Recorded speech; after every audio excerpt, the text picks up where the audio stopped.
Kalimuddin Ahmed sport GP জানালো এতিয়া আমি আমাৰ মণ্ডল কংগ্ৰেছৰ সভাপতিসকলক সম্বৰ্ধনা জনাবলৈ হেশটেগ কংগ্ৰেছ পৰিয়াল নামৰ এক শীৰ্ষক এটা অনুষ্ঠান কংগ্ৰেছীৰ পদূলিত কংগ্ৰেছৰ পতাকা এই কাৰ্যসূচী যোৱাকালি আমি আৰম্ভ কৰিছোঁ। প্ৰথমে জিলা কংগ্ৰেছৰ সভাপতি মোৰ ঘৰত, তাৰ পিছত আমি পৰ্যায়ক্ৰমে ব্লকৰ সভাপতিৰ ঘৰত আৰু আজি আহি আমি চমৰীয়া বিধানসভা সমষ্টিৰ চমৰীয়া ব্লকৰ সভাপতি গুলজাৰৰ ঘৰত আমি এই পতাকাখন দলীয় পতাকা আপোনালোকে দেখিছে যে দলীয় পতাকা আমি লগালোঁ আৰু অহাকালিৰ পৰাই ব্লকৰ সভাপতিয়ে মণ্ডলৰ সভাপতিৰ ঘৰত আৰু মণ্ডলৰ সভাপতিয়ে বুথৰ সভাপতিৰ ঘৰত, বুথৰ সভাপতিয়ে বিএলএৰ ঘৰত প্ৰায় 20,000 দলীয় পতাকা আমি 31 আগষ্টৰ ভিতৰত লগাম আৰু 1 ছেপ্টেম্বৰৰ পৰাই আমাৰ সকলো কৰ্মকৰ্তা শুভাকাংক্ষীসকলৰ ঘৰত প্ৰায় 30,000 50,000 দলীয় পতাকা দুৰ্গা পূজাৰ আগে আগে আমি 28 ছেপ্টেম্বৰৰ আগে আগে আমি সমাপ্ত কৰিম। উদ্দেশ্য এটাই যে কংগ্ৰেছ দলৰ সক্ৰিয় কৰ্মীসকলৰ যে মনোবল বৃদ্ধি কৰি আগন্তুক দিনত কেনেকৈ আমি শক্তিশালীভাৱে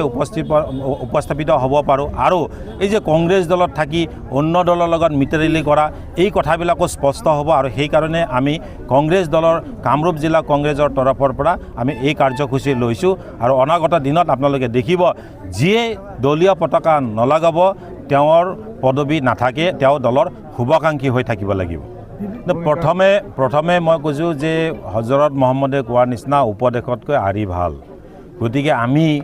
দলীয় প্ৰাৰ্থীৰ ক্ষেত্ৰত বেছি কথা নকৈ প্ৰথমতে আমাৰ সংগঠনটো যে মণ্ডলৰ লগত ব্লকৰ সম্পৰ্ক, ব্লকৰ লগত জিলাৰ সম্পৰ্ক, মণ্ডলৰ লগত বুথৰ সম্পৰ্ক, যদি এই প্ৰথমতে যদি আমি নিজৰ সৈনিকসকলে যদি একত্ৰিত হ'ব নোৱাৰোঁ তেতিয়াহ'লে নিৰ্বাচনত ফলাফল ভাল নহয়। সেইকাৰণে আমি ইতিমধ্যে কামৰূপ জিলা কংগ্ৰেছ কমিটিয়ে এই সিদ্ধান্ত লৈছোঁ যে প্ৰথমে আমি দলীয় সতীৰ্থসকলৰ মনোবল অটুট ৰাখিব লাগিব। স্থানীয় পাৰ্টি, বাহিৰৰ পাৰ্টি দলীয় সিদ্ধান্ত যেতিয়া হ'ব ল'ব, কিন্তু আমি প্ৰথমতে এইটোৱে জানো যে সংগঠনটো শক্তিশালী হ'লেহে আমি নিৰ্বাচনত জয়লাভ কৰিব। কাৰণ যে বিজেপিয়ে ধৰ্মৰ বিভাজন, উচ্ছেদৰ ৰাজনীতি, ভয় ভীতিৰ ৰাজনীতিৰে যি জনসাধাৰণক ভয়ত ৰাখিছে, সেই ভয়ৰ পৰা মুক্তি পাবৰ কাৰণে আমি প্ৰথমে নিজে ওলাই আহিব লাগিব, তেতিয়াহে আমি আনক ওলাব পাৰিম আৰু আমি জয়লাভ কৰিবৰ কাৰণে সক্ষম হ'ম। কংগ্ৰেছ চৰকাৰে SIR ইতিমধ্যে আপোনালোকে দেখিছে যে ৰাহুল গান্ধী ডাঙৰীয়া, মল্লিকাৰ্জুন খাৰ্গে ডাঙৰীয়া আৰু আমি অসমতো আজি কেইদিনমান আগতে আমি কেণ্ডেল লাইট প্ৰচেছন কৰিছোঁ SIRৰ বিৰুদ্ধে আৰু মই আপোনালোকক কৈছোঁ যে আমি কামৰূপ জিলাত এটা ফ'ৰ্চ তৈয়াৰ কৰি আছোঁ। যদি কোনোবাই জবৰদস্তি নাম কাটিব খোজে তেতিয়াহ'লে কিন্তু পৰিস্থিতি বেয়া হ'ব। গতিকে আমি বিচৰা নাই, কংগ্ৰেছ দল সদায় শান্তি সম্প্ৰীতি বজাই ৰখা এটা দল, যিটো দলে দেশ স্বাধীন কৰিছে সেই দলটোৰ আমি সদস্য। গতিকে আমি